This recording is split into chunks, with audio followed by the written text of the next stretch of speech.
Respiración. Vamos a iniciar viendo la mecánica de la ventilación, la respiración como un proceso físico. Al final, nosotros vamos a respirar, o como vamos a ver más adelante, que es el término correcto, inspirar aire, el cual pues tiene que cumplir con ciertas leyes físicas. Dentro de las leyes físicas que son las que tiene que cumplir el aire, se encuentra la ley de Boyle, que dice que la presión es inversamente proporcional al volumen, ¿vale? Entonces, la ley de Boyle cita básicamente de esta forma. Esta forma no nos interesa, esta es la forma que nos interesa, ¿vale? La presión va a ser inversamente proporcional al volumen. ¿Qué quiere decir esto? Que si yo aumento la presión, el volumen va a disminuir, ¿vale? Y si yo aumento el volumen, la presión va a disminuir, ¿vale? Esto es esencial que lo entendamos para que veamos cómo funcionan los procesos de respiración, ¿vale? Entonces, la ley de Boyle nos dice que la presión es inversamente proporcional al volumen y que cuando uno aumenta, el otro disminuye. También hay una ley que aplica particularmente para los gases ideales. Los gases ideales son gases que se encuentran bajo ciertas condiciones, condiciones físico-químicas. Una de ellas es que su concentración no sea tan alta y esta es la famosa fórmula del pavo ratón,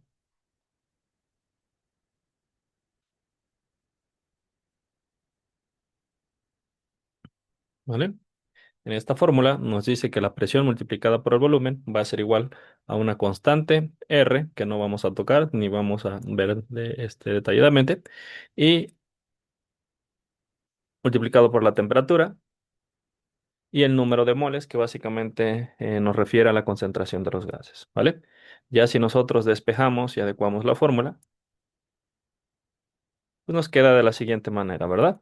¿Y en qué nos ayuda esta fórmula? En saber a qué cosas va a ser directamente proporcional la presión y a qué cosas va a ser inversamente proporcional la presión. La presión es directamente proporcional a la temperatura, a la constante R y al número de moles. Entonces, si cualquiera de estos aumenta, la presión aumenta, ¿vale? También la presión va a ser inversamente proporcional al volumen. Si el volumen aumenta, la presión disminuye, ¿vale?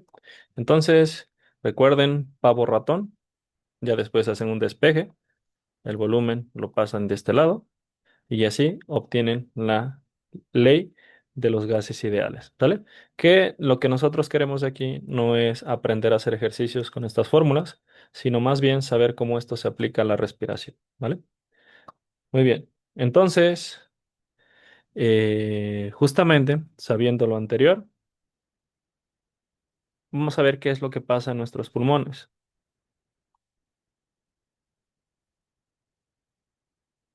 En los pulmones tenemos un área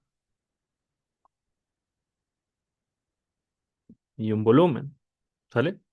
En el cual pues va a haber gas y va a haber líquido, por lo tanto tiene cierta presión, ¿vale? Cuando nosotros estamos en reposo, nuestro diafragma está relajado. Esto que ven aquí es el diafragma y cuando está relajado, conserva cierta curvatura que va a empujar los pulmones hacia arriba. Por lo tanto, el volumen va a tender a disminuir, ¿verdad? Entonces aquí el volumen de los pulmones disminuye porque el diafragma lo está empujando hacia arriba. Si el volumen disminuye, entonces, ¿qué va a pasar con la presión?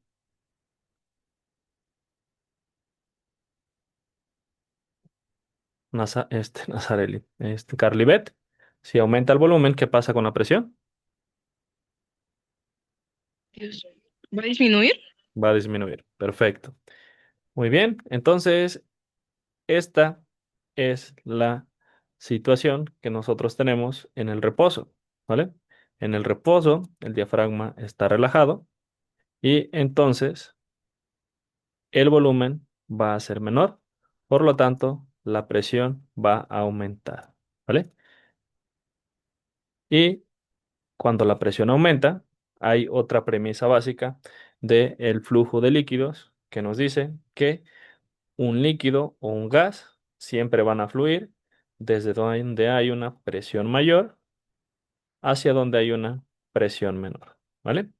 Entonces, vamos a ver qué pasa en cada uno de los procesos. Primer proceso, la inspiración, ¿vale? Muy bien. Entonces, en la inspiración, cuando nosotros inhalamos el aire, inhalen aire para que sientan lo que está pasando. Durante la inspiración, el se va a contraer. Si el diafragma se contrae, se pierde la curvatura que empuja a los pulmones y entonces los pulmones se van a dilatar.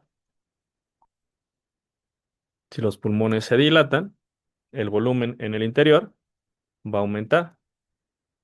Si aumenta el volumen, disminuye la presión. Y recuerden que siempre el flujo de aire va a ser de donde hay una mayor presión a donde hay una menor presión. Por lo tanto, si la presión del aire de afuera no cambia, aquí tenemos una mayor presión en el aire y en los pulmones una menor presión. Por lo tanto, el aire va a tender a entrar a nuestros pulmones, ¿vale? Entonces, algo que nosotros pues ya damos por hecho que sucede, simplemente controlando o no controlando nuestra respiración, pues se debe a parámetros físicos y a ciertas leyes que afectan a los gases, ¿vale? Entonces recuerden, durante la inspiración hay contracción del diafragma, los pulmones se vuelven más grandes, aumentan su volumen.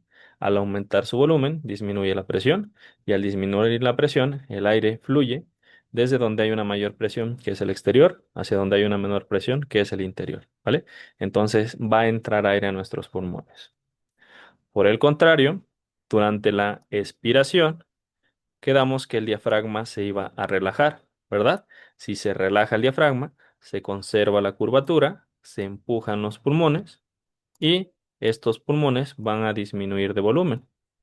Si se disminuye de volumen, aumenta la presión.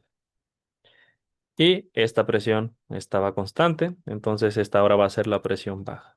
Por lo tanto, el aire va a tender a fluir desde en donde hay una mayor presión hacia donde hay una menor presión. Por lo tanto, nosotros vamos a sacar el aire. Y ese proceso se llama expiración, ¿vale?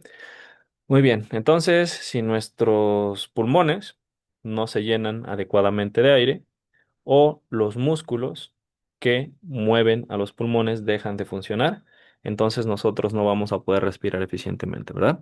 Hay enfermedades, particularmente por ciertos compuestos tóxicos, donde se paraliza la función de los músculos que están alrededor de los pulmones. Si los músculos alrededor de los pulmones no se pueden mover, entonces los pulmones no van a tener la capacidad de aumentar o disminuir de volumen y por lo tanto aumentar o disminuir de presión y nuestro cuerpo no va a poder respirar.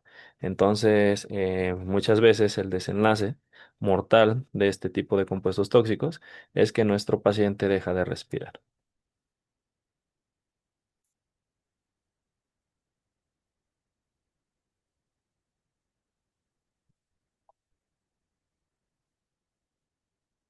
A continuación, vamos a ver los músculos que participan en la inspiración y en la expiración.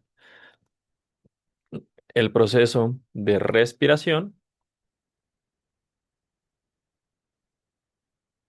va a incluir a estos dos sucesos, la inspiración y la expiración. Entonces, quedamos que para que se haga más chico o más grande el pulmón y esto tenga un impacto en las diferencias de presiones y en la posterior entrada o salida de aire, y van a participar ciertos músculos, ¿verdad? El músculo más importante, quedamos que era el diafragma, pero también van a participar otros músculos, ya sea de manera voluntaria o de manera involuntaria. Si yo les pregunto, ¿nosotros podemos controlar nuestra respiración?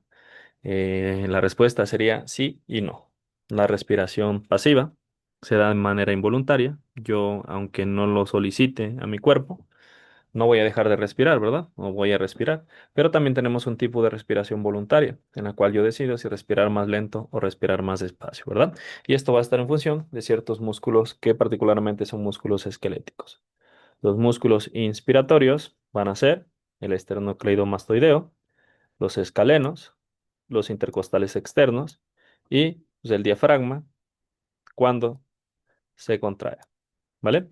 Mientras que los músculos expiratorios van a ser los intercostales externos, perdón, los intercostales internos, los oblicuos, tanto el oblicuo externo como el oblicuo interno, el transverso del abdomen y el recto del abdomen, ¿vale? Entonces, el diafragma va a ser crucial para los procesos de inspiración y de expiración. Como nosotros podemos observar, en la expiración, hasta la caja torácica se mueve hacia adentro y en la inspiración la caja torácica se mueve hacia afuera, ¿verdad? Esto obviamente va a generar un cambio, no solamente en el volumen de los pulmones, sino que este cambio en el volumen se adecúa también a movimientos de la caja torácica. El movimiento de las costillas que cubren a la caja torácica va a ser como el del asa de una cubeta. Entonces, cuando el asa de la cubeta está hacia abajo, pues aquí nosotros podemos observar que hay un menor volumen, ¿verdad?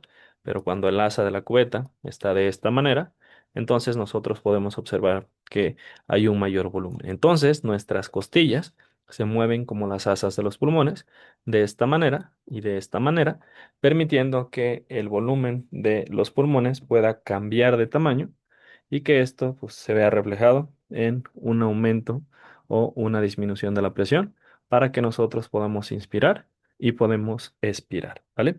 Entonces, recuerden, esto es pregunta de examen, en el reposo, nuestros pulmones, bueno, en la inspiración, nuestros pulmones van a estar más grandes, la presión va a estar reducida y por lo tanto el aire va a entrar. Mientras que en la relajación, en la expiración, va a haber una relajación del diafragma, nuestros pulmones van a estar disminuidos en volumen, la presión va a estar aumentada y por lo tanto nuestro aire va a tender a salir. Lo que puede parecer un poco confuso es que en el diafragma, y esto recuérdenlo bien, cuando estamos en inspiración,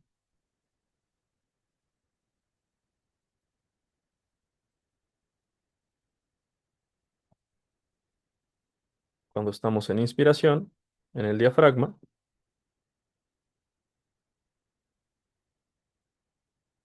este se va a contraer, pero cuando se contrae, empuja hacia abajo. Entonces pierde la curvatura y por lo tanto deja en paz a los pulmones. Entonces en la inspiración, el diafragma se contrae y deja en paz a los pulmones, haciendo que se extienda y que puedan aumentar su volumen. Mientras que en la expiración, el diafragma se relaja, pero cuando está relajado, conserva su curvatura y es entonces cuando empuja a los pulmones, ¿vale? Muy bien. Entonces, estos conceptos físicos son importantes para que nosotros entendamos cómo se dan los procesos mecánicos de la respiración, ¿vale? Pero vamos a seguir hablando de gases, porque al final de cuentas, lo que nosotros respiramos es aire y el aire es una mezcla de gases donde vamos a tener nitrógeno y oxígeno principalmente. Muy bien, entonces aquí esta es una gráfica del Guyton de las ediciones más recientes. Recuerden poner su nombre en el chat de las ediciones más recientes, donde vemos justamente lo que les comentaba anteriormente, ¿verdad? Los músculos que participan en la expiración y en la inspiración.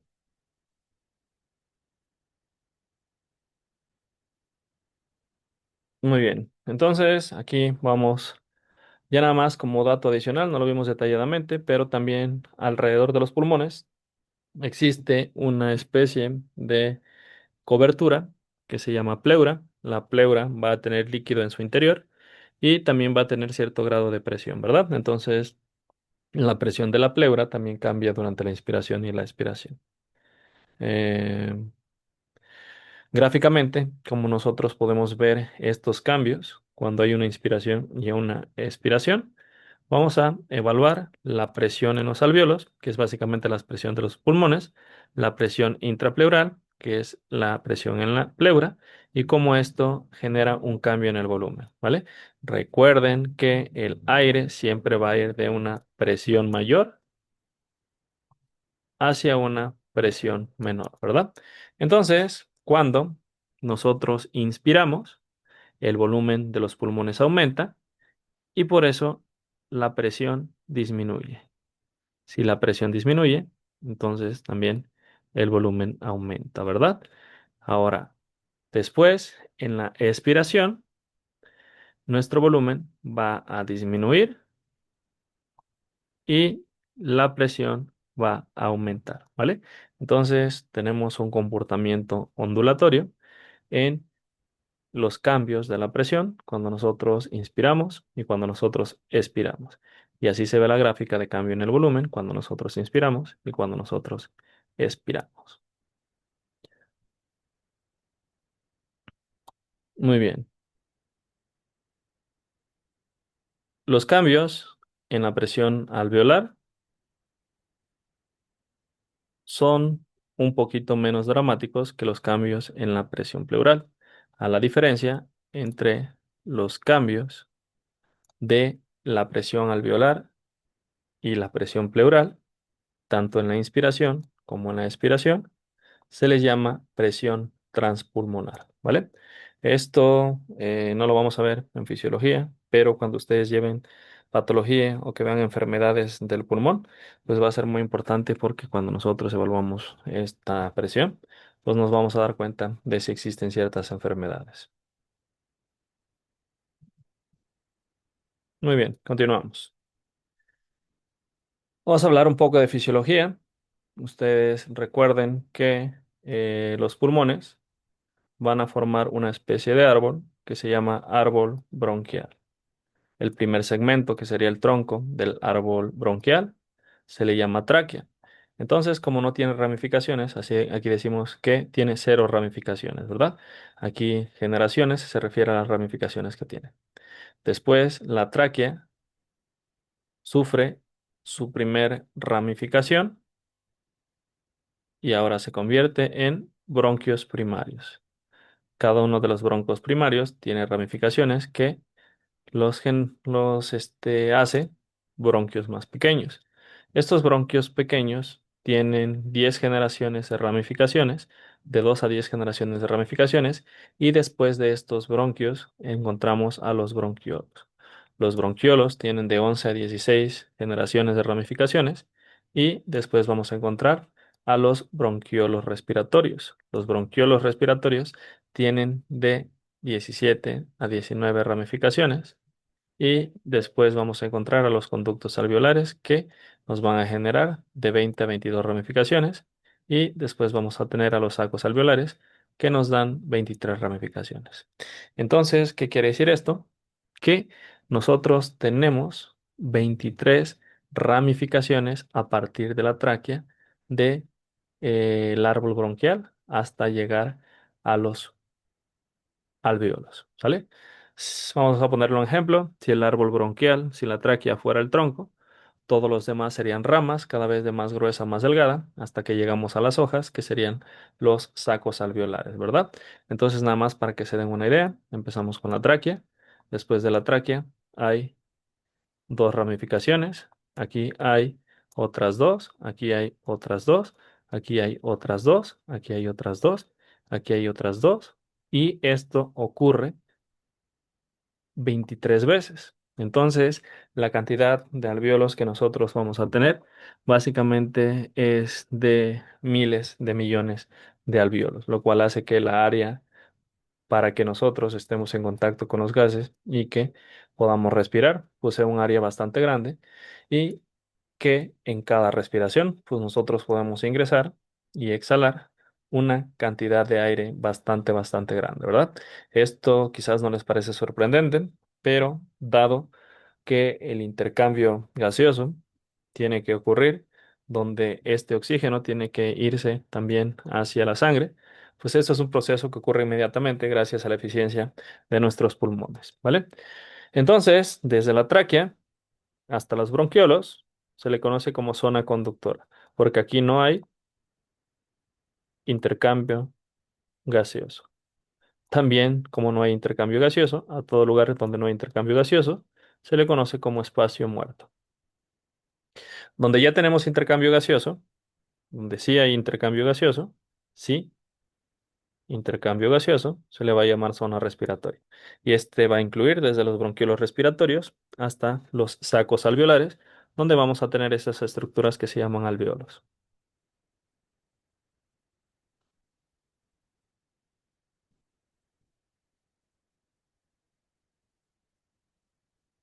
Entonces, desde la tráquea hasta los alveolos, tenemos 23 ramificaciones.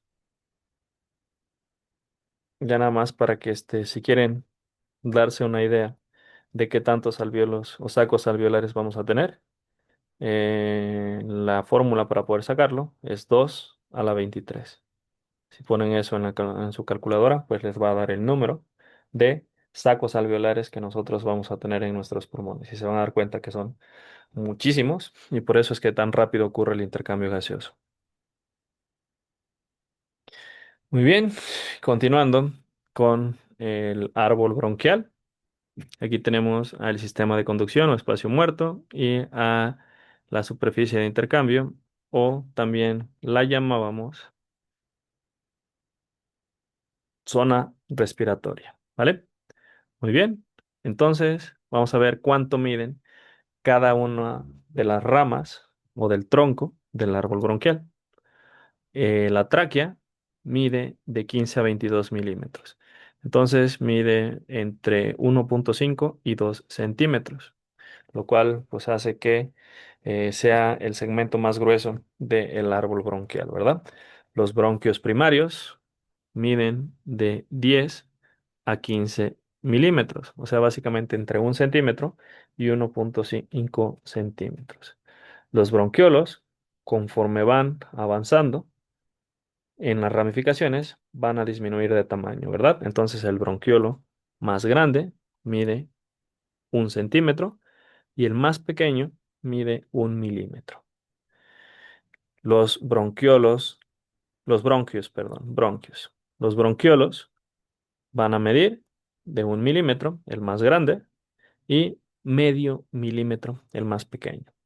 Ya como tal, los sacos alveolares van a medir 0,3 milímetros.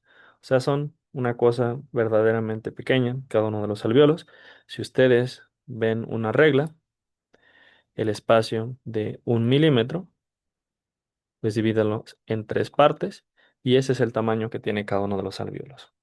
Entonces, aquí tenemos el dato de cuántos alvéolos tenemos y ojo, también la intención de ramificar el árbol bronquial es que tengamos más espacio de contacto con el aire.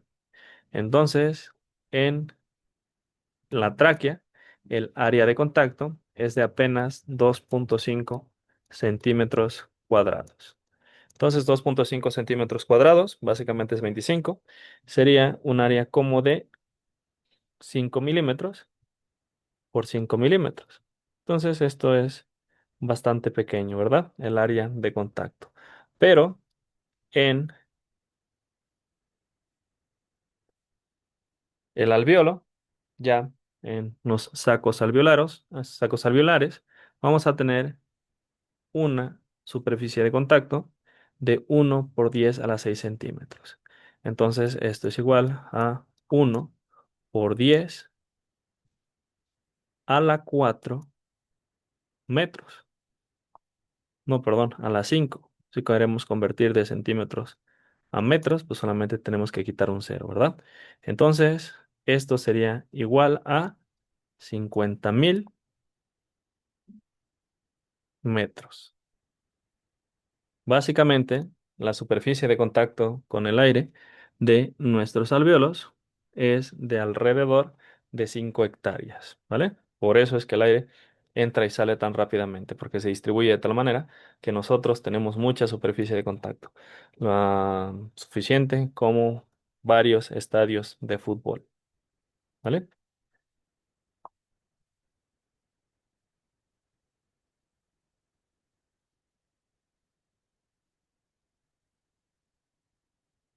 Recuerden que vimos en histología que particularmente en el tejido epitelial, este en muchos casos tiene la característica de ser tejido absortivo y por lo tanto tiene que aumentar la superficie de contacto para que esto ocurra más rápido.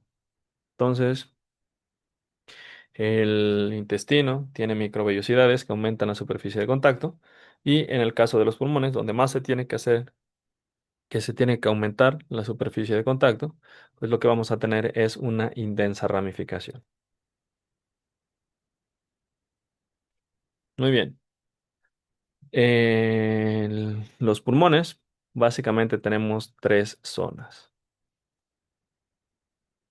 La parte de la base, que está más pegada al diafragma, se llama zona 3, y la parte que está más cerca de la tráquea, que se llama zona 1 o vértice. Y tenemos un espacio intermedio que se llama zona 2.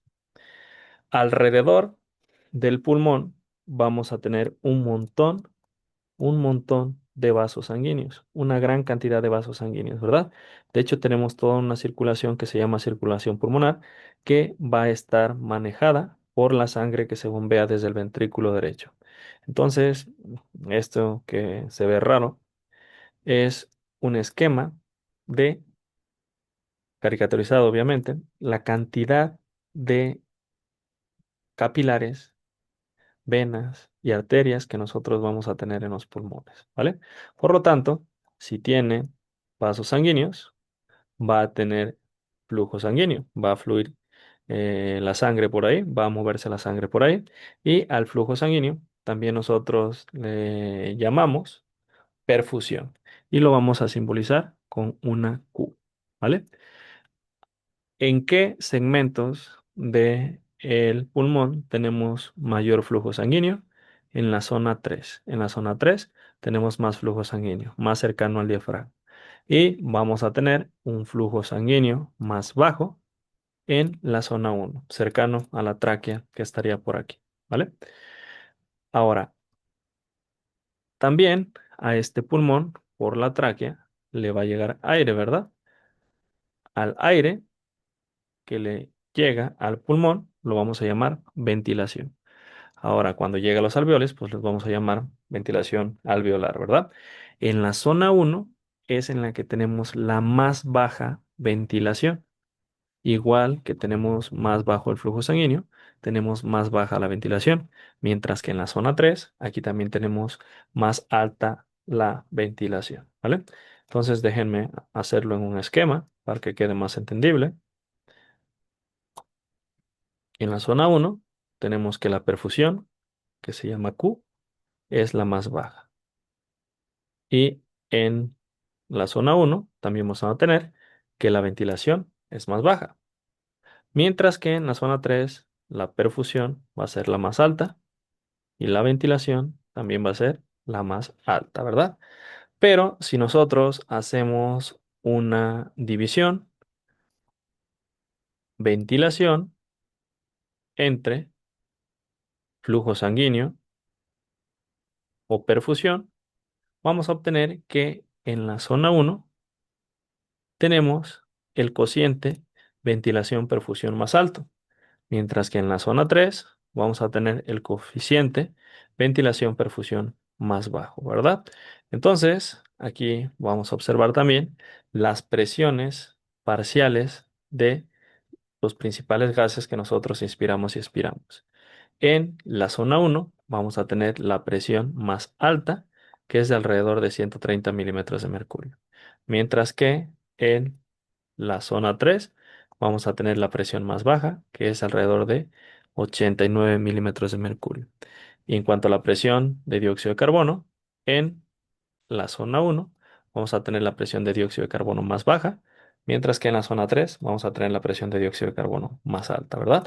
A veces, bueno, y en la zona 2 tenemos una mezcla de ambos, ¿vale? Muchas veces nosotros sacamos el promedio de la presión y el promedio de la presión de dióxido de carbono para poder determinar cuál va a ser la presión que nosotros vamos a tener en los alvéolos, ¿vale? Esto de las zonas igual también no es algo fisiológicamente muy relevante, pero sí es importante que se lo aprendan, sobre todo cuando vean en otras materias complicaciones o enfermedades de los pulmones, ¿verdad? Entonces, en esta zona vamos a tener más flujo sanguíneo, vamos a tener más, vamos a tener menos flujo sanguíneo, vamos a tener menos ventilación, pero aquí las concentraciones de oxígeno van a ser más altas y las de dióxido de carbono más bajas. Y lo contrario va a suceder en la base. Muy bien, entonces esto también es importante. El alveolo puede hacer que el bronquiolo se haga más pequeño o se haga más grande, dependiendo de las concentraciones de oxígeno o de dióxido de carbono, ¿vale? Recuerden que este segmento es el alveolo o el saco alveolar y este es el bronquiolo que le lleva oxígeno, ¿vale? Entonces los alvéolos van a necesitar oxígeno, ¿verdad? Y aparte de eso, pues van a estar irrigados por capilares que provienen de una arteria que se llama arteria pulmonar. Vamos a ver el primer caso. En el primer caso, la perfusión supera a la ventilación, perdón, la ventilación supera a la perfusión. Este es el caso de arriba. Entonces tenemos mucho oxígeno y tenemos poco, poco calibre de las arterias. Entonces, cuando nosotros tenemos mucho oxígeno, porque la ventilación supera la perfusión, vamos a tener bajas concentraciones de dióxido de carbono. Las bajas concentraciones de dióxido de carbono van a causar vasoconstricción y el vaso sanguíneo, perdón, el bronquiolo se va a cerrar para que entre menos oxígeno porque ya teníamos mucho oxígeno, ¿verdad? Y como teníamos poca perfusión, las altas concentraciones de oxígeno van a generar una vasodilatación. Esta vasodilatación va a hacer que se mantengan equilibradas la perfusión y la ventilación, ¿vale? Es por eso que siempre la perfusión va a estar equilibrada con la ventilación, ¿vale? Si yo respiro más rápido, entra más oxígeno a nuestros pulmones y ese oxígeno tiene que irse a la sangre. Imagínense si esto no ocurriera y yo respiro bien rápido y mi oxígeno no está pasando a la sangre, pues me va a hacer que se acumule el oxígeno en mis pulmones y que me exploten los pulmones. Por lo tanto, tiene que haber un adecuamiento de los vasos sanguíneos para que cuando yo respire o entre más oxígeno, entonces más rápido ocurra el proceso de traspaso del oxígeno hacia los vasos sanguíneos. Por el contrario, si me falta oxígeno, si yo estoy respirando despacio, me falta oxígeno, entonces tiene que ocurrir el proceso contrario, ¿verdad? Tiene que aumentar la ventilación de oxígeno, ¿vale? Muy bien. Entonces, ahora vamos a ver justamente el proceso contrario.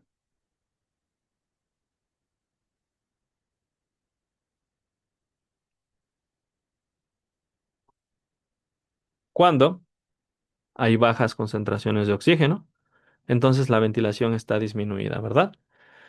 Cuando hay bajas concentraciones de oxígeno, hay altas concentraciones de dióxido de carbono. Las altas concentraciones de dióxido de carbono van a generar que haya ahora una broncodilatación y que mis bronquiolos se dilaten para que pueda entrar más oxígeno. Las mismas bajas concentraciones de oxígeno van a generar una vasoconstricción y ahora la ventilación y la perfusión también van a estar equilibradas, ¿verdad? Entonces, recuerden, la perfusión y la ventilación siempre tienen que estar equilibradas. Me sacó, déjenme compartirles nuevamente la presentación.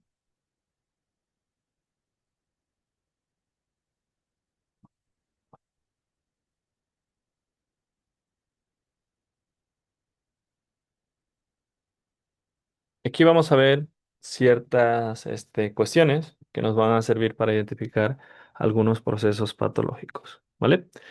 Cuando la ventilación es igual a cero,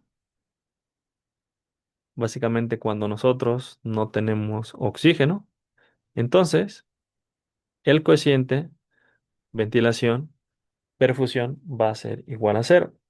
A esto se le conoce como Shunt o derivación fisiológica, ¿vale? Entonces acuérdense de los nombres, Shunt o derivación fisiológica. Y cuando la perfusión es este, cero, entonces el cociente, ventilación, perfusión, va a ser infinito, porque cualquier número que nosotros dividamos en un número cercano a cero, pues nos va a dar un número gigantesco, ¿verdad? Si no, pues pongan en su calculadora 10 entre 0.0000 ceros y uno y les va a dar una cantidad gigantesca. Esto va a ocurrir cuando nosotros tenemos trombos en el pulmón. Cuando hay alguna infección o cuando hay ruptura de algún vaso sanguíneo, entonces la sangre se empieza a acumular en los alvéolos y esto nos va a generar trombos. Y eso pues es indicio de varias enfermedades, ¿verdad? Si nosotros medimos un coeficiente ventilación-perfusión y este está altísimo, significa que nosotros tenemos trombos, ¿vale? Y el espacio muerto fisiológico, o sea, en los lugares también donde esto ocurre, es en la zona donde no hay intercambio gaseoso. Recuerden que la zona donde no hay intercambio gaseoso es a lo que nosotros conocemos como espacio muerto fisiológico. Continuamos. Muy bien. Falta un minuto. Terminamos la sesión aquí para que ya en la siguiente veamos estos procesos de colapso alveolar.